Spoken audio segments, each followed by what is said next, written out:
پاک صلی اللہ تعالی علیہ وسلم سر کے بالوں سے لے کر پاؤں کے ناخنوں تک سراپا رحمت. صرف حضور صلی اللہ علیہ وسلم رحمت کی ایک صفت سے متصف نہیں بلکہ وجود ہی رحمت ہے. سارا وجود ہی رحمت.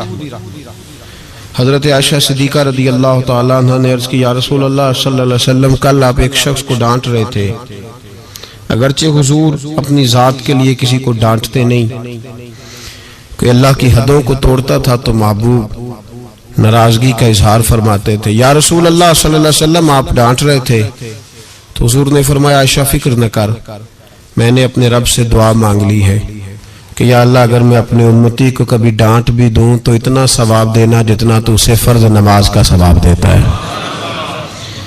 تو محبوب پاک صلی اللہ تعالی علیہ وسلم کا جمال اور جمال دونوں امت کے لیے رحمت. حضور کا مسکرانا بھی رحمت ہے، اور کبھی آنکھوں سے آنسوؤں کے قطرے نکل جائیں تو وہ بھی رحمت ہی رحمت. اس لیے فرمایا میرا یہاں موجود رہنا بھی رحمت ہے تمہارے لیے، اور قبر میں جانا بھی رحمت. سراپا رحمت ہے حضور کا وجود. نبی کریم صلی اللہ تعالی علیہ وسلم کی رحمت سے ہر خاص و عام کو حصہ ملتا تھا. ایک جملہ اگر کہوں تو شاید بات سمٹ جائے، حضور نے گردنے جھکانا پسند نہیں کیا، عزتیں دینا پسند فرمایا ہے.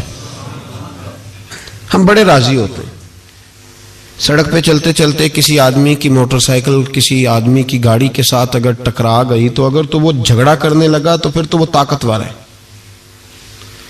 اور اگر اس کی زبان سے یہ نکل گیا نا کہ مجھ سے غلطی ہو گئی تو پھر جو اس شخص کا حال ہوتا ہے وہ دیکھنے والا ہوتا ہے. اگر وہ مزاحمت کرتا ہے تو پھر حالت یہ ہے کہ نہیں اس میں بھی کوئی دم خم ہے، اور اگر اس کی زبان سے یہ لفظ نکل گئے کہ یہ مجھ سے غلطی ہو گئی میں بھول گیا تھا، تو کہتا تو سڑک پہ چڑھا کیوں تھا؟ اگر بھولنا تھا تو آیا کیوں تھا؟ پھر تو پہنچا کیوں؟ ہمارے ہاں لوگ گردنیں جھکا کر سامنے والے کو شرمندہ کر کے اس کی کمزوری کو تلاش کر کے خوش ہوتے ہیں. جو آدمی کسی کی چار باتیں سن لے تو وہ سنانے والا کہتا ہے دیکھو نا میں نے سنائی ہے نا پھر چار باتیں، اب چپ کر گیا. حالانکہ یہ تیری غلط فہمی ہے، سننے والا تو اس سے زیادہ عقل مند ہے، لیکن اس کو اللہ نے جو طبیعت دی ہے اس کی نفاست پسند نہیں کرتی تجھے ترکی بترکی جواب دیا جائے. اس کی طبیعت، کچھ لوگ ایسے ہوتے ہیں جن کا مزاج نہیں ہوتا، حرج نہیں پتہ ہے، لیکن مسئلہ یہ ہوتا ہے کہ اس سطح پہ اترنے کو بعض لوگوں کی طبیعت، ان کا اخلاق، ان کا کردار، ان کی شخصیت اجازت نہیں دیتی. میری بات کو سمجھ رہے ہیں آپ حضرات؟ اجازت نہیں دیتی. چونکہ سامنے والا اگر غلط کر رہا ہے تو اس کا مطلب یہ تھوڑی ہے کہ ہم بھی ویسے ہی ہو جائیں گے. ہم اپنا معیار نہیں چھوڑ سکتے. ہم جس مقام پہ ہیں ہم اپنا سٹیٹس نہیں چھوڑ سکتے. وہ کر رہا ہے تو ٹھیک ہے، اس کی جو حیثیت ہے، جو اس نے ٹھیک سمجھا، جتنی اس بیچارے کی صلاحیت تھی وہ ادھر اتر گیا.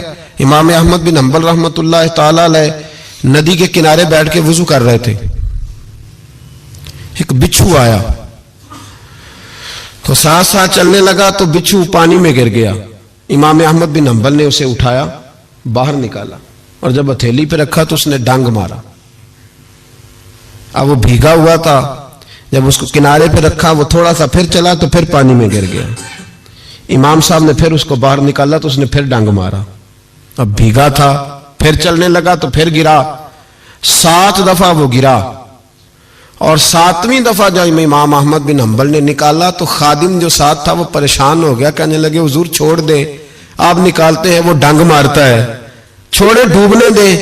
تو امام صاحب فرمانے لگے وہ اپنی بری عادت نہیں چھوڑ رہا تو میں اپنی اچھی کیسے چھوڑ دوں؟ وہ بری پہ اڑ گیا ہے، ڈانگ مارنا نہیں چھوڑ رہا تو میری تو اچھی ہے بچانے والی. وہ بری پہ اڑ گیا تو میں اچھی پہ نہ اڑوں، مارنے دو کتنے مارتا ہے. میں اپنی اچھی عادت چھوڑ سکتا؟ ٹھیک ہے، اس کا اپنا معیار ہے، ہمارا اپنا معیار ہے، اس کا اپنا طرز زندگی ہے، ہمارا اپنا ہے. وہ اپنی شوخیوں میں راضی ہے تو راضی رہے. ہم اپنی نفاست کو چھوڑ سکتے؟ ہم اپنے اندر تبدیلی پیدا کر لیں، اس کے لیول پہ اتر آئے. یہ کیسی عجیب بات. تو بھائی میرے محبوب کریم صلی اللہ علیہ وسلم کی زندگی میں نفاست ہے. حضور نے لوگوں کو شرمندہ کرنا پسند نہیں کیا. ایک شخص حضور کے گھر میں مہمان آیا رات کے وقت میں، اس نے کہا میں نبی پاک صلی اللہ علیہ وسلم کے آپ نے سنا ہوا ہے کہ اتنا زیادہ گھر کے اندر گنجائش نہیں تھی رہنے کی. حضور کئی دفعہ مسجد میں ٹھہراتے تھے یا مہمانوں کو صحابہ میں بانٹ دیتے تھے. وہ کہنے لگا میں نے آپ کے گھر میں ہی قیام کرنا ہے. فرمایا ٹھیک ہے آ جاؤ. صحابہ کہتے ہیں جتنا بھی 4-5 بکریوں کا دودھ سارے اہل خانہ استعمال کرتے تھے، محبوب کا سارا گھرانہ وہ سارا کٹھا ہی اکیلا ہی دودھ پی گیا. سارا جتنا کھانا تھا اکیلا ہی کھا گیا. رات کو اسے چارپائی پہ سلایا گیا تو کھا اتنا چکا تھا کہ اس کا پیشاب حضور کے بستر پر ہی نکل گیا. وہ جب آلودہ ہوا تو شرمندہ ہوا، اٹھ کے بھاگ گیا. کسی نے دیکھ لیا تو کیا بنے گا. کہتا ہے میں جب کنویں پہ گیا، جا کے میں نے غسل کیا، کپڑے دھوئے تو خیال آیا میری تو سونے کی انگوٹھی رہ گئی ہے وہاں. اب طبیعت اجازت نہیں دیتی تھی کہ وہاں لوگ کٹھے ہو گئے ہوں گے. یہاں نماز کے دوران اگر کسی کا موبائل بج جائے نا تو پکے نمازی پکے ان سے نہیں معافی ملتی. وہ جو کچا پکا ہے بیچارہ وہ شاید کسی وقت معافی دے دے. پکے نمازی نہیں معافی دیتے. کہتے تیرا بج کیسے گیا، تو نے سمجھا ہی نہیں. مجھے ایک شخص نے نا ویڈیو دکھائی، کہنے لگا جی تسی بڑی وکالت کر دیا مولویاں دا حال ویکھو. میں ڈر رہا تھا، میں نے کہا پتہ نہیں اب کیا نکلے گا. کہتے میں نے خود ریکارڈ کی ہے. تو میں نے کہا دکھاؤ. ویڈیو میں یہ تھا کہ نماز امام صاحب نے مکمل کی ہے تو دعا کے ہاتھ پھیرے ہی ہیں انہوں نے، تو وہ موبائل لے کے جا رہے ہیں باہر ٹوٹیوں کے پاس جا کے فون سننا شروع کر دیا. کہنے لگا جی یہ مولویوں کا حال ہے، نماز مکمل نہیں ہوئی فون کان کے ساتھ، تو دوسرے کیسے باز آئیں گے. میں نے کہا یہ تو بہت جرم کیا اس نے، تو اس کا پھر کیا اشر کیا آپ لوگوں نے. کہتے نہیں آپ کو دکھانے لو. میں نے کہا پاگل آدمی، اس کے گھر سے بھی فون آ سکتا ہے. کہنے لگا نہیں گھر تو مسجد میں ہی ہے، وہاں سے کیسے فون آئے گا. تو میں نے کہا اصل میں تجھے پتا نہیں، ہو سکتا ہے اس کی بہن نے فون کیا ہو کہ خامن نے 2 تھپڑ مار کے باہر نکال دی ہے. تو وہ ایسا وقت ہوتا ہے جب کھڑا نہیں ہوا جاتا، بات سننی پڑتی. یار معافی نہیں دیتے، ایک ایک جملے پر ایک ایک حرف پر لوگ اعتراض کریں گے، ایک ایک حرف پر کوئی گنجائش ہی نہیں. حضرت سیدنا انس بن مالک رضی اللہ تعالیٰ عنہ فرماتے ہیں ایک صحابی اپنے غلام کو مار رہے تھے تو نبی پاک پہنچ گئے. حضور نے فرمایا اسے معاف کر. اس نے کہا کتنی بار؟ ایک جملہ نبی پاک نے کہا تو حضرت انس کہتے ہیں میرے وجود کے رونگٹے کھڑے ہو گئے. اسے معافی دے دے. حضور کتنی بار؟ تو میرے نبی پاک نے فرمایا جتنی بار اللہ تجھے معافی دیتا ہے دے نا اتنی بار. وہ اگر تجھے بات بات پہ پکڑے تو تیرا کیا اثر کرے، سوچنا. اور رب زیادہ قادر ہے تجھ پر. ہم شرمندہ کرتے ہیں لوگوں کو چھوٹی چھوٹی باتوں پر، اور لوگ بڑے سمارٹ بنتے، بڑے سمارٹ. ہم احساس نہیں کرتے. احساس کی دولت حسن ہے زندگی میں. اور میرے رسول کا کمال یہ ہے کہ دنیا میں آج جتنا بھی احساس ہے یہ سارا میرے نبی کا دیا ہوا ہے. احساس جتنا بھی اس وقت ہے یہ سارا میرے رسول کا عطا کردہ ہے. اب میرے اعلیٰ حضرت فرماتے ہیں لوگ دنیا میں گزرتے ہیں نا، لوگ گزرتے ہیں تو وہ جدھر جدھر سے گزرتے ہیں نا وہ بستیاں اجاڑتے جاتے ہیں. اعلیٰ حضرت فرماتے ہیں ان کی مہک نے دل کے غنچے کھلا دیے، وہ جو جس راہ چل دیے ہیں کوچے بسا دیے ہیں، بس جب آ گئی ہیں جوش رحمت پہ ان کی نظریں جلتے بجھا دیے ہیں، روتے ہنسا دیے.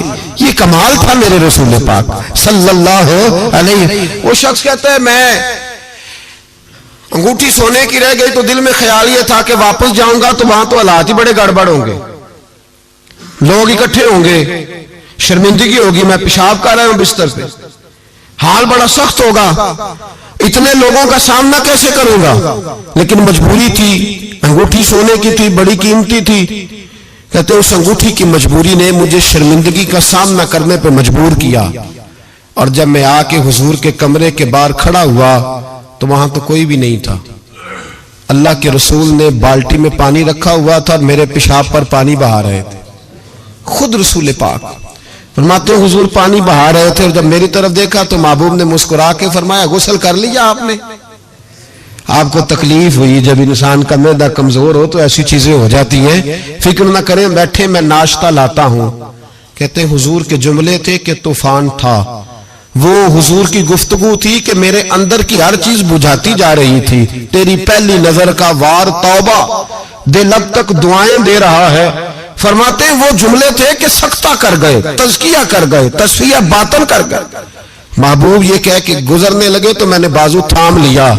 میں نے کہا محبوبہ میں زیادہ پڑھا لکھا تو نہیں, سیانا تو نہیں, زیادہ کھانے والا موٹا تازہ آدمی ہوں. حضور میں کوئی انالیسز نہیں کر سکتا, تجزیہ نگار نہیں, باریک نہیں, پر میرا موٹا دماغ بھی مان گیا ہے کہ آپ واقعی اللہ کے سچے رسول ہیں. میرا موٹا دماغ بھی مان گیا ہے کہ آپ واقعی اللہ کے. وہ گھر گیا اور قبیلے کے ایک بندے کے پاس گیا. حضرت انس بن مالک کہتے ہیں جب واپس آیا تو 500 آدمی ساتھ تھا. کہنے لگا سونیا میں اکیلا نہیں آیا, ساری برادری سارا قبیلہ لایا ہوں اور سب کو میں نے بتایا ہے کہ دنیا میں جسے میں دیکھ کے آیا ہوں ایسا تم نے کبھی نہیں دیکھا ہوگا, جس کی میں زیارت کر کے آیا ہوں ایسا نہیں تم نے دیکھا ہوگا.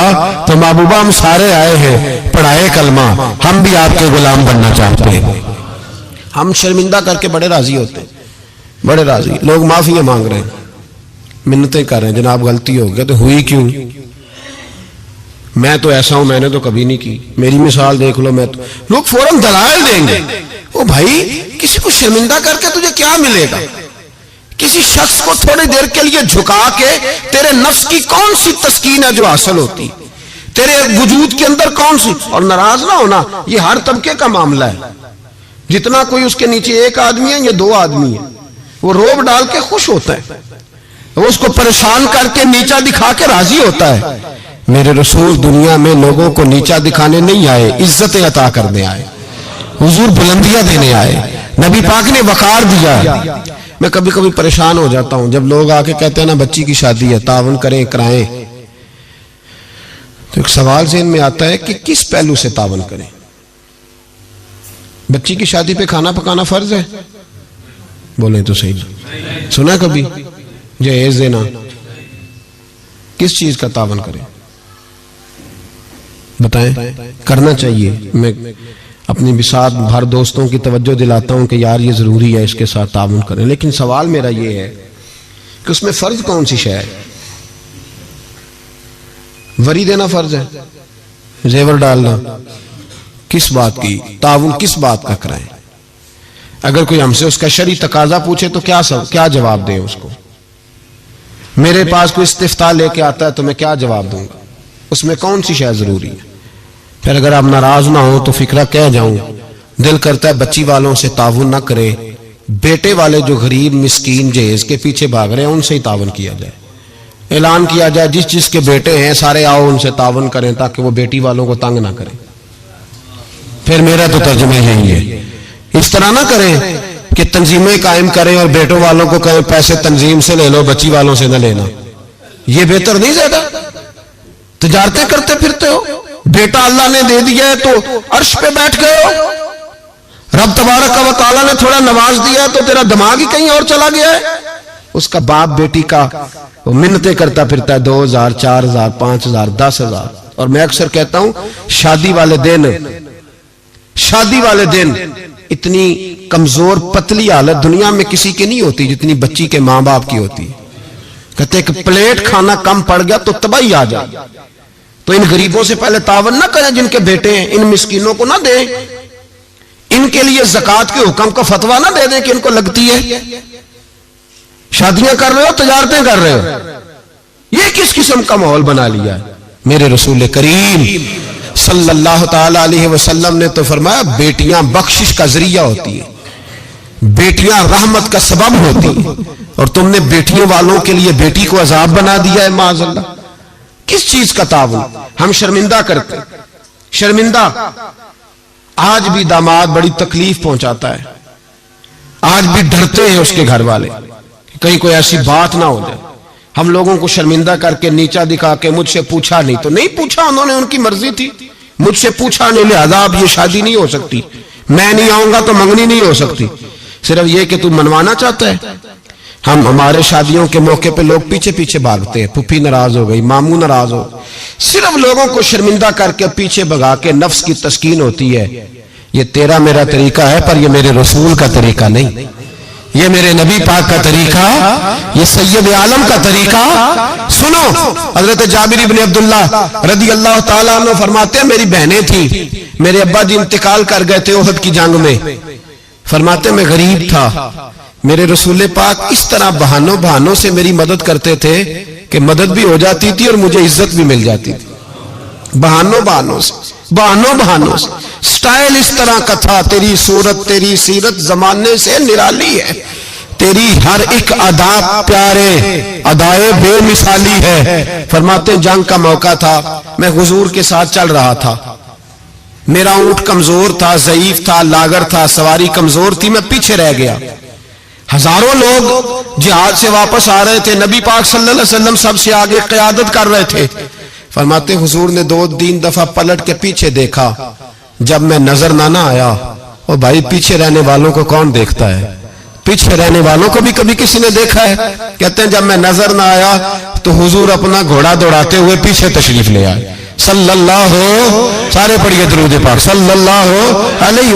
حضور اپنا گھوڑا دوڑاتے ہوئے پیچھے تشریف لائے اور پیچھے آ کے میرے پاس کھڑے ہوئے، اور حضور نے فرمایا جابر اسے دوڑاتا کیوں نہیں؟ میں نے کہا حضور دوڑنے کے قابل ہو تو دوڑاؤ نا، کمزور ہے، ضعیف ہے، لاغر ہے۔ حضور کمزور آدمی کی کمزور سواری، فرماتے حضور کے ہاتھ میں چھڑی رہتی تھی، میرے محبوب نے اونٹ کو چھڑی لگائی۔ اللہ کے حبیب فرماتے ارسلت الی الخلق، میں مخلوق کا رسول ہوں، ساری مخلوق جنوں اور انسانوں کے علاوہ جانتی ہے کہ میں اللہ کا رسول ہوں۔ فرماتے حضور نے چھڑی لگائی اور اونٹ سے فرمایا تو دوڑتا کیوں نہیں؟ حضرت جابر کہتے ہیں جو سب سے پیچھے تھا وہ سب سے آگے نکل گیا، میں اس کی لگام پکڑ کے کھینچتا پر اسے تو حضور کا حکم ملا ہوا تھا نا، ماتے آگے نکل گیا۔ قربان جاؤں محبوب کی ادائے دل نوازی پر، کہتے ہیں محبوب بھی گھوڑا دوڑا کے میرے پیچھے آئے تو میں آگے نکل گیا، میرے قریب آ کے فرمانے لگے چل یار ہمیں بھی ساتھ لے لے، ہم بھی تیرے قافلے میں شامل ہیں، ہمیں بھی خود بھیک دے خود ہی کہے منگتے کا بھلا ہو، خود بھیک دے خود ہی کہے منگتے کا بھلا ہو۔ فرمایا ہم بھی ساتھ ہیں، ساتھ لے لو۔ کہتے میں حضور کا چہرہ دیکھنے لگا، ایک جگہ پڑاؤ کیا تو فرمایا تیرا اونٹ پسند آ گیا یار، بوڑھا ہے پر آج بھی سب سے آگے نکل جاتا ہے، کمزور ہے پر آج بھی اس کی رفتار دوسروں سے زیادہ ہے، پسند آ گیا، بیچ نہیں دیتے؟ تو میں نے کہا حضور آپ کا ہی ہے رکھ لیں۔ فرمایا نہیں، تو بتا اگر مارکیٹ میں بیچتا تو کتنے کا تھا؟ کہتے میری جھکی جھکی نظریں، اور مجھے اونٹ کی بڑی ضرورت تھی، ایک کی تو میرے پاس جانور تھا، حضور نے کہا بیچ دو، تو ضرورت بڑی تھی، محبوب نے فرمایا بیچ دو، اب پیسوں کی بھی ضرورت تھی، اونٹ کی بھی ضرورت تھی، تو میں نے کہا حضور ٹھیک ہے۔ فرمایا مارکیٹ میں بیچو تو کتنے کا؟ حضور 6 دینار کا۔ تو میرے کریم نے فرمایا نہیں میں تو پورے 10 دوں گا، اور کہا بلال پیسے دے دو، مال مدینے جا کے لے لیں گے۔ حضرت بلال حبشی رضی اللہ تعالیٰ عنہ فرماتے میں نے پیسے دیے، جناب جابر کہتے ہیں میں مدینے پہنچا، میں نے اونٹ کو نہلایا دھلایا، پیارا سا کجاوا ڈالا، نئی رسی خرید کر میں نے لگام ڈالی، سجا سوار کے در رسول پہ لے گیا۔ محبوب پاک علیہ الصلوۃ والسلام مسجد سے باہر تشریف لا رہے تھے تو میں نے کہا حضور یہ آپ کا مال ہے، پیسے میں نے لے لیے تھے۔ کہتے حضور نے تھامی لگام اونٹ کی، اور میں جب اگلی گلی کے کونے سے پلٹنے لگا تو حضور کی آواز آئی جابر ذرا واپس تو آؤ۔ کہتے میں واپس آیا تو محبوب نے میری طرف دیکھا اور دیکھ کے فرمایا جابر یہ میرا اونٹ ہے، بڑھاپے میں بھی جب سواریوں میں چلے تو سب سے آگے نکل جاتا ہے، یہ جب چلتا ہے تو سب سے آگے ہوتا ہے، اور فرمایا سے کمزور نہ سمجھنا، اس کی سواری بڑی شاہانہ بڑی پیاری بڑی عظیم ہے، بڑا خوبصورت ہے۔ اور حضور نے فرمایا یہ نہ سمجھنا 6 دینار کا ہے، میں نے 10 کا خریدا ہے۔ اور پھر مسکرا کے فرمایا تمہیں پتہ ہے نا تحفہ لینے دینے سے محبت بڑھتی ہے، میرا دل کرتا ہے اونٹ تمہیں تحفے میں دے دوں۔ حضرت جابر بن عبداللہ رضی اللہ تعالیٰ عنہ فرماتے ہیں میں ہکا بکا رہ گیا، یہ نظام کیسا ہے؟ مجھے پیسوں کی ضرورت تھی تو میرا وہ مسئلہ بھی حل ہو گیا، اونٹ کی ضرورت تھی تو وہ میرا مسئلہ بھی حل ہو گیا۔ کہتے ہیں اونٹ کی لگام گردن پہ ڈالی اور میں چل رہا تھا اور سارے رستے کہہ رہا تھا اللہ نے جیسا رسول ہمیں دیا ہے، اللہ نے جیسا حبیب، وہ بول پڑے بریلی کے امام اور کہنے لگے سب سے اولا ہو اعلیٰ ہمارا نبی سب سے بالا ہو اعلیٰ اپنے مولا کا پیارا ہمارا نبی دونوں عالم کا دھولا ہمارا نبی جس کی دو بوند ہیں کوثر و سلسبیل ہے وہ رحمت کا دریا ہمارا نبی. اور کیا خوبصورت فکرہ ہے. کہنے لگے غمزدوں کو رضا مجدہ دیجئے کہ ہے. جاؤ جا کے اعلان کر دو خوشخبریاں سنا دو غمزدوں کو رضا مجدہ دیجئے کہ ہے بے کسوں کا سہارا ہمارا. تو رسول پاک علیہ السلام نے تعاون بھی فرمایا لیکن عزت کا خیال بھی فرمایا. نبی پاک نے نواز بھی دیا لیکن لائن میں لگا کر رسوائی نہیں. حضور کسی کو شرمندہ نہیں کرتے. نبی پاک کا طرز کلام طرز گفتگو طرز رہن سہن یہ کسی شخص کی گردنیں جھکاتا نہیں تھا بلکہ یہ گردنیں اٹھاتا تھا. یہ لوگوں کو وقار دیتا تھا. حضور نے لوگوں کو عزتیں دی نوازا ہر آدمی. ہمارا یہ عقیدہ تو نہیں نا کہ صحابہ معصوم ہے یا اہل بیت معصوم ہے. ہمارا عقیدہ یا فرشتے معصوم ہے یا نبی. باقی ہر شخص میں غلطی کی گنجائش ہے اور لوگ غلطیاں کرتے بھی تھے. آپ تاریخ کی کتابیں کھول کے دیکھیں ساری. حضور نے فرمایا یہ جو زبیر بن عوام ہے نا میرا صحابی یہ میرا تنہائی کا دوست ہے. فرمایا یہ جو میرا سلمان فارسی ہے نا جنت اس کا انتظار کر رہی ہے. فرمایا یہ جو میرا مقداد ہے نا اللہ کے فرشتے اس پر فخر فرماتے ہیں. فرمایا یہ جو میرا عثمان غنی ہے فرشتے اس سے حیا کرتے ہیں. فرمایا یہ جو میرا مولا علی ہے نا فرشتوں میں اس کی بڑی دھوم مچی ہوئی ہے. یہ جو عمر ہے شیطان اس سے ڈرتا ہے اور یہ جو ابو بکر صدیق ہے یہ میری ساری امت کا امام ہے. انسانوں میں کمیاں بھی تو ہوتی ہیں نا لیکن حضور آپ کو جب بھی نظر آئیں گے خوبیاں بیان کرتے نظر آئیں گے. یہ تو نبی پاک صلی اللہ علیہ وسلم نے فرمایا کہ آخری زمانے کے اندر یہ کمیاں پائی جائیں گی لیکن ان کمیوں پر سزائیں حضور نے تادیباً بیان کی. لیکن آنے والی قوم کی جو عظمتیں نبی پاک نے بیان کی کیونکہ حضور عزتیں دینے آئے. میرے حضور نے صحابہ کے بیچ بیٹھ کے فرمایا یہ نہ سمجھنا جو آنے والے ہوں گے بالکل نکمے ہوں گے. تم نے تو مجھے دیکھ کے کلمہ پڑھا ہے. تم نے تو ڈوبے ہوئے سورج کو پلٹتے ہوئے دیکھا ہے. تم نے تو چاند کے 2 ٹکڑے ہوتے دیکھے ہیں. تم نے تو پتھروں کو کلمہ پڑھتے دیکھا ہے درختوں کو سجدے کرتے دیکھا ہے. فرمایا تمہیں ایک بار مبارکباد اور جو مجھے بن دیکھے کلمہ پڑھیں گے انہیں 7 بار مبارکباد. انہیں 7 بار مبارکباد. تو عزیز یاد رکھیں حضور عزت دینے آئے. کسی شاعر نے بڑا خوبصورت جملہ کہا تھا. اس نے کہا تھا تو نے ہر شخص کی قسمت میں یہ عزت لکھی اور آخری خطبے کی صورت میں وصیت لکھی. محبوب آپ نے وہ خطبہ حجت الوداع پڑھے تو ہر شخص کے لیے وصیت لکھی. عورتوں کا خیال رکھنا بوڑھوں کا خیال رکھنا دین کو پھیلانا غلاموں سے حسن سلوک کرنا. حضور سعادت دینے آئے. نفاست پسند مزاج میرے نبی پاک کا ہر شخص کے لیے اس کے موافق حضور نے عزت رکھی. کبھی کسی شخص کی کمزوری ٹٹول کر بیان نہیں فرمائی بلکہ بخاری شریف میں نبی پاک نے فرمایا مجھے ایک دوسرے کے بارے میں آ کے باتیں نہ بتاؤ. کسی کی کمی کا ذکر نہ میرے ساتھ کرنا. مجھے بتانی ہو تو خوبی بتانا. فرمایا میں تمہاری طرف سے اللہ کے حضور دل صاف لے کے جانا چاہتا ہوں. کوئی بات نہ بتاؤ. حضور یہ جو ہمارا پہلو ہے نا کہ سامنے والا ہمارے آمنے جھکے. مولانا رومی ایک بڑی سخت بات کہا کرتے تھے. وہ کہتے تھے فرعون اور نمرود جتنے پیسے نہیں ورنہ بہت سارے لوگوں کا خدا بننے کو دل کرتا ہے. معاذ اللہ. کہتے تھے فرعون اور نمرود جتنی حکومت نہیں ورنہ بہت سارے لوگ دعویٰ کرتے. ہمارا وہ جو مزاج ہے نا پروٹوکول کا وہ جو طبیعت بنتی جا رہی ہے ہماری اور ہم دیکھتے ہیں کہ یہ 2-4 آدمی ہم یقین کریں کہ کسی کو کہہ دے صحیح فیصلہ تجھ سے کرانا ہے پھر جو فیصلہ کرنے والے کا ماحول ہوتا ہے وہ دیکھنے کے قابل ہوتا ہے. پھر وہ بیچارہ ایسے لگتا ہے جیسے تار پہ بیٹھ گیا. پھر تو بدل گیا. کسی کو کام کہہ کے تو دیکھے بس اس کی جو حالت ہوگی وہ ناقابل بیان ہوگی. ایسے جیسے اس وقت دنیا کا سب سے پاورفل ہستی یہی ہے. ایسے نہ کریں. اپنے آپ کو جب اللہ تبارک و تعالیٰ جتنی ذمہ داریاں دیتا جائے اتنا انسان کو جھکتے جانا چاہیے. اس لیے کہ میرے نبی کریم سید عالم صلی اللہ تعالیٰ علیہ وسلم نے فرمایا جب تو اللہ کی رضا کے لیے جھکے گا تو پھر اللہ تجھے عزت عطا فرمائے گا.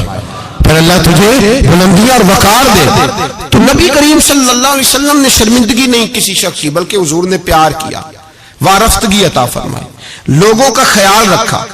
ان کی جہاں جہاں کمزوریاں تھیں ان کمزوریوں کے باوجود خیال رکھا. آج لوگ تانا دیتے ہیں اسلام کی سزائیں معاذ اللہ بڑی سخت ہیں.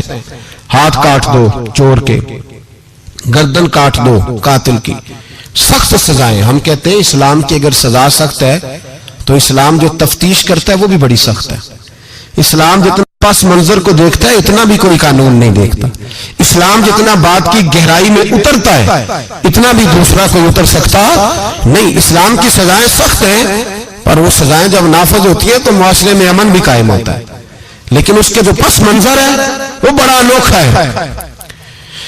ایک صحابی حضرت عباد بن شرجیل رضی اللہ تعالی عنہ، وہ کہتے ہیں قحط کا دور تھا مدینے میں، حالات بڑے خراب تھے، تو میں نے اپنے پڑوسی کے باغ میں چوری کر لی.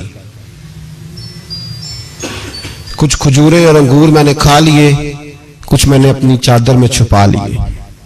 جب باہر نکل رہا تھا تو باغ کا مالک آ گیا.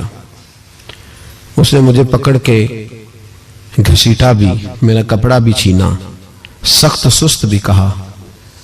فرماتے میں عزت دار آدمی تھا، جب یہ میری غلطی ثابت ہوئی تو بس میں مر گیا. میں اس طرح لگے کہ جیسے آج زندگی نہ بھی ہوتی تو ٹھیک تھا. کہتے میں شدید کرب، آزمائش اور تکلیف کے عالم میں وہ مجھے پکڑ کے رسول اللہ کے دروازے پہ لے گیا. کہتے ہیں نبی پاک کے سامنے جا کے کہا حضور اس نے چوری کی ہے. کہتے میں نے محبوب کا چہرہ دیکھا، حضور نے میرا بازو تھاما اور میری گردن پہ تھپکی دے کے فرمایا تو چور تو نہیں. کہتے ایک جملے نے مجھے اٹھایا فرش سے اور عرش پہ بٹھا دیا. حضور نے فرمایا تو چور تو نہیں، بتا یہ غلطی کیوں ہوئی. یہ ابو داؤد شریف کی روایت ہے. کیوں غلطی ہوئی؟ حضرت عباد بن شرجیل کہتے ہیں جب حضور نے تھپکی دی نا، پہلے تو میرا حال یہ تھا کہ زمین پھٹ جائے، آسمان ٹوٹ جائے، لیکن جب حضور نے تھپکی دی تو میں رو پڑا. میں نے کہا یا رسول اللہ بچے بھوکے تھے، بیٹیاں بھوکی تھیں، بیٹے بھوکے تھے. حضور اپنی تو میں برداشت کر سکتا پر بچیاں تھیں جو بے روٹی مانگتی تھی تو میں حضور میں ٹوٹ جاتا تھا. اس سے 2 4 5 دفعہ ادھار مانگا، اس نے دیا. حضور میں دھوکہ نہیں دے سکتا، فریب فراڈ نہیں کر سکتا. یا رسول اللہ صلی اللہ علیہ وسلم ادھار مانگا، کچھ دیر لوگوں نے دیا، پھر نہیں دیتے تھے، مجبور ہو گیا.